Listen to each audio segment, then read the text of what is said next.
Très chers élèves du lycée Raoul Faureau de Belfort, nous voici à Belfort pour les Eurokéennes.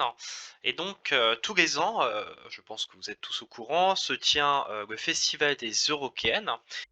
Alors, l'objectif de l'exercice est d'étudier l'impact sur le niveau d'intensité sonore du nombre de haut-parleurs dans un premier temps et de la distance à laquelle on se situe des haut-parleurs dans un second temps. Donc on va revenir sur ce petit document qui nous donne la réglementation imposée en termes de niveau d'intensité sonore maximale qui est passé de 105 décibels en 1998 à 102 décibels la même année. Euh, et donc on commence l'énoncé en nous indiquant qu'un haut-parleur des Eurokéennes de Belfort possède une puissance sonore P égale à 80 watts. Alors, dans une première question, on nous demande de calculer l'intensité sonore à différentes distances, donc ce que l'on va faire. Alors, à 1 mètre, à 2 mètres, à 4 mètres, etc., à plusieurs distances. Donc, comment on fait? On applique simplement la formule du cours. Qu'est-ce qu'elle vous dit? Elle vous dit que l'intensité sonore est égale à la puissance sonore en watts divisée par la surface en mètres carrés. Je vous rappelle que l'onde sonore se propage dans toutes les directions de l'espace selon une sphère concentrique par rapport au haut-parleur. Et donc la surface d'une sphère, je vous rappelle que c'est 4 fois pi fois r au carré. Alors on va commencer à une distance r égale à 1 ici. Donc on va remplacer simplement r par 1. Alors ici 1 au carré ça fait 1 et on tape cela à la calculatrice, on obtient 6,4. Attention l'unité, je vous rappelle que s'il y a une puissance au numérateur en watts et une surface en mètres carrés au dénominateur, ça nous donne bien des watts par mètre carré pour l'intensité sonore. Alors je vous laisserai faire les calculs pour les autres distances, je vous affiche ici les résultats. On voit ici, en tout cas, que si la distance à la source augmente, l'intensité sonore en watts par mètre carré diminue. Alors la question 2 correspond justement à ma dernière remarque, mais de manière un peu plus approfondie. Comment évolue l'intensité sonore lorsque la distance à la source est augmentée d'un facteur 2 et multiplié par 2. Donc ici, on augmente d'un facteur 2 la distance à la source. On passe de 1 mètre à 2 mètres. On remarque quoi par rapport à l'intensité sonore? On remarque, alors déjà, ça ne va pas être une multiplication, ça va plutôt être une division. Et pour trouver le facteur ici par lequel il faut diviser 6,4 pour obtenir 1,6, vous faites la division et vous trouvez que c'est un facteur 4. Donc on voit ici, en tout cas pour ce premier cas, que lorsque la distance à la source est augmentée d'un facteur 2, l'intensité sonore est divisée d'un facteur 4. Et on peut voir également, de la même manière, que on a également un facteur 4 ici, etc., etc. Alors ça se comprend bien par rapport à la formule qu'on a énoncée juste avant. Comme l'intensité sonore est inversement proportionnelle au carré de la distance à la source, si cette distance R double, cette surface, elle va être divisée d'un facteur R au carré. Donc, si c'est augmenté par 2, la surface va quadrupler et l'intensité va être divisée d'un facteur 4. D'accord? Donc, si vous n'avez pas compris ce dernier point, c'est pas grave, c'est juste une considération mathématique sur la formule. En tout cas, on va retenir simplement que l'intensité sonore va diminuer d'un facteur 4 lorsque la distance à la source va augmenter d'un facteur 2. Donc, ce qui est la conclusion ici.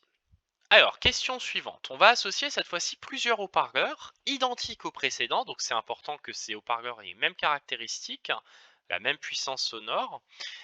Et on se situe ici à 1 mètre de distance de l'ensemble de ces haut-parleurs. Donc là, on est quasiment collé au haut-parleur, on est très proche de la scène. Sachant que les intensités sonores s'ajoutent, on nous demande de calculer le niveau d'intensité sonore de 1, 2, puis 4, puis 8 haut-parleurs. On va commencer avec un haut-parleur. Dans la question précédente, enfin la question 1, on a vu que l'intensité sonore pour un haut-parleur est de 6,4 watts par mètre carré. Qu'est-ce qu'on fait? On applique simplement la formule du cours qui nous donne la formule entre le niveau d'intensité sonore L indice I à l'intensité sonore I. Ici, on applique simplement cette formule. Attention à bien taper le log et à bien mettre les parenthèses à la calculatrice. On remplace I par 6,4 watts par mètre carré. I0, c'est une constante qui nous est donnée, c'est l'intensité sonore minimale audible par l'oreille humaine, 10 puissance moins 12 watts par mètre carré. Et on tombe sur, ici, 128 décibels. On fait la même chose pour deux haut-parleurs. Comment fait-on? Donc ça, c'est pour un haut-parleur. Pour deux haut-parleurs, on nous dit que les intensités sonores s'ajoutent. Donc il suffit d'additionner l'intensité sonore d'un haut-parleur et de l'additionner deux fois. Donc I plus I soit 2I. Donc ici, on a un facteur 2 à prendre en compte. Et donc l'intensité sonore de deux haut-parleurs, ça sera deux fois l'intensité sonore d'un haut-parleur, soit 2 fois 6,4, soit 12,8. Donc on refait le même calcul qu'ici en remplaçant le 6,4 par 12,8 watts par mètre carré. On obtient 131 décibels. Alors première remarque, on remarque que si on double le nombre de haut-parleurs, bah ici le niveau d'intensité sonore ne double pas. C'est normal, c'est parce qu'on a un log et que l'échelle, ici logarithmique, est différente par rapport à l'échelle décimale que l'on connaît habituellement. Alors on continue, je vous affiche les résultats rapidement puisqu'il s'agit pour 4 haut-parleurs de prendre non pas 2 fois l'intensité sonore d'un haut-parleur, mais 4 fois l'intensité sonore d'un haut-parleur. Donc on applique la formule, 4 fois 6,4 ça fait 25,6, on obtient 134 décibels. Et on fait la même chose pour 8 haut-parleurs. Donc cette fois-ci, on aura 8 fois l'intensité sonore d'un seul haut-parleur. Donc ici, vous retrouvez la même formule, sauf qu'au lieu d'avoir un 4 fois I ici, on a un 8 fois I. On remplace, 8 fois 6,4, ça fait 51,2, et on obtient 137 décibels. Donc on a fini de répondre à la question 3. On peut passer à la question suivante. N'hésitez pas à mettre la vidéo en pause si jamais ça va trop vite ou si vous pouvez même revenir en arrière dans la vidéo, n'hésitez pas. Alors la question numéro 4, on nous demande de déterminer pour quel nombre de haut-parleurs la réglementation est respectée, si elle est respectée, d'accord? Donc on va regarder.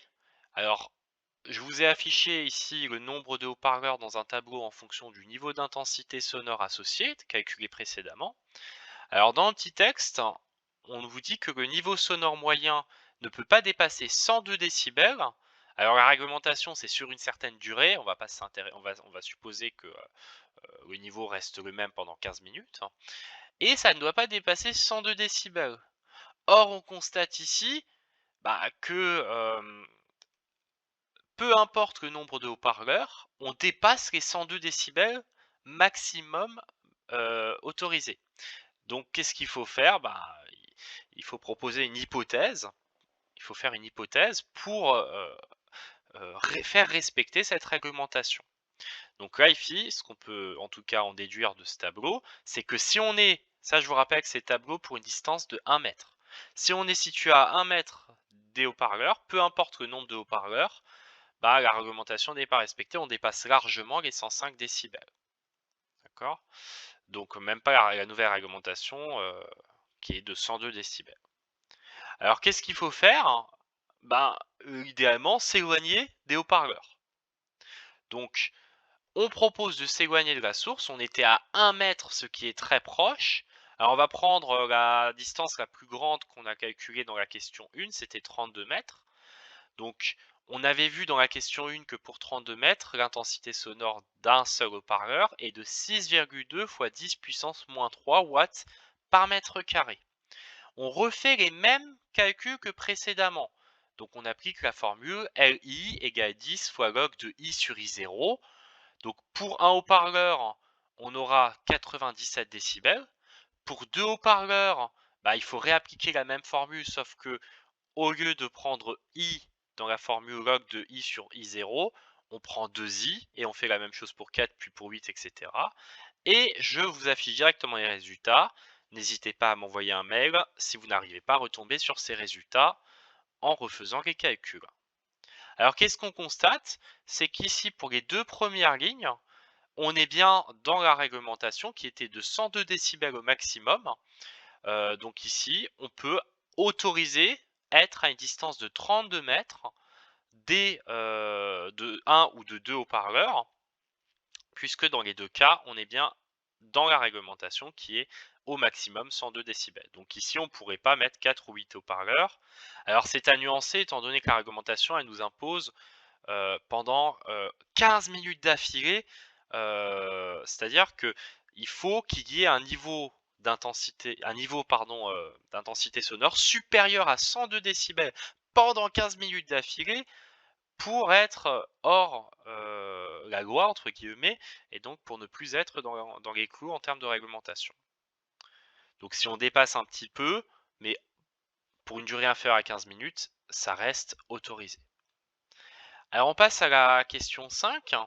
Comment évolue l'intensité sonore lorsque l'on multiplie le nombre de sources par 2? On indique que les intensités sonores s'additionnent tout simplement. Donc si on a un haut-parleur, l'intensité sonore vaut I. Pour deux haut-parleurs, l'intensité sonore vaut I plus I, donc 2I. Pour trois haut-parleurs, I plus I, 3I, etc. Et de manière générale, pour N haut-parleurs, l'intensité sonore vaudra N fois I. D'accord? Donc c'est une fonction additive.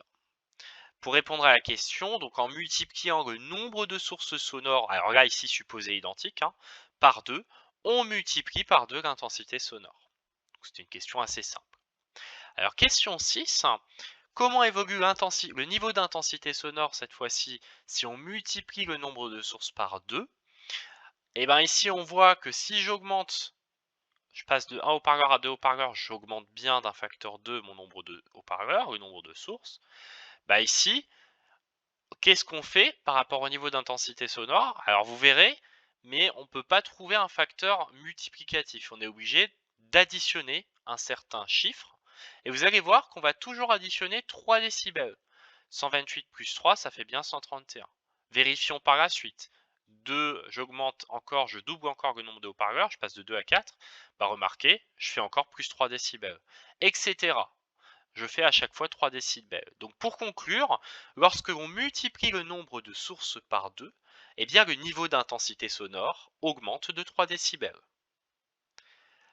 Alors on passe, alors juste une dernière généralité, pour augmenter le niveau d'intensité sonore de 3 décibels, eh ben, il faut doubler l'intensité sonore. C'est ce qu'on a vu précédemment.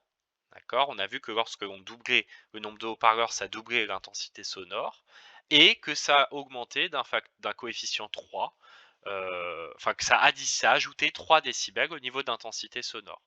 Alors, dans l'autre sens, le raisonnement est identique. Si on veut diminuer le niveau d'intensité sonore de 3 décibels, il faut diviser du coup l'intensité sonore par 2. Alors, que pouvez-vous en déduire concernant la nouvelle réglementation imposée en 2017? Cette nouvelle réglementation, elle nous faisait passer le niveau d'intensité sonore maximale de 105 décibels. Donc avant 98, c'était à 105 décibels, à 102 décibels. Donc on voit qu'ici, on a diminué de 3 décibels la réglementation, 105 à 102, il y a 3 décibels de différence, ce qui correspond à une division par 2 du niveau d'intensité sonore. Donc en fait, les discothèques ou les festivals, ils devaient s'adapter et utiliser 2 fois moins de haut-parleurs ou alors augmenter la distance entre le haut-parleur et le public. Voilà, j'espère que cet exercice est clair, n'hésitez pas à revenir dessus, à faire pause, et n'hésitez pas évidemment à m'envoyer un mail si jamais il y a une incompréhension ou à utiliser effectivement le forum disponible sur Moodle pour poser vos questions.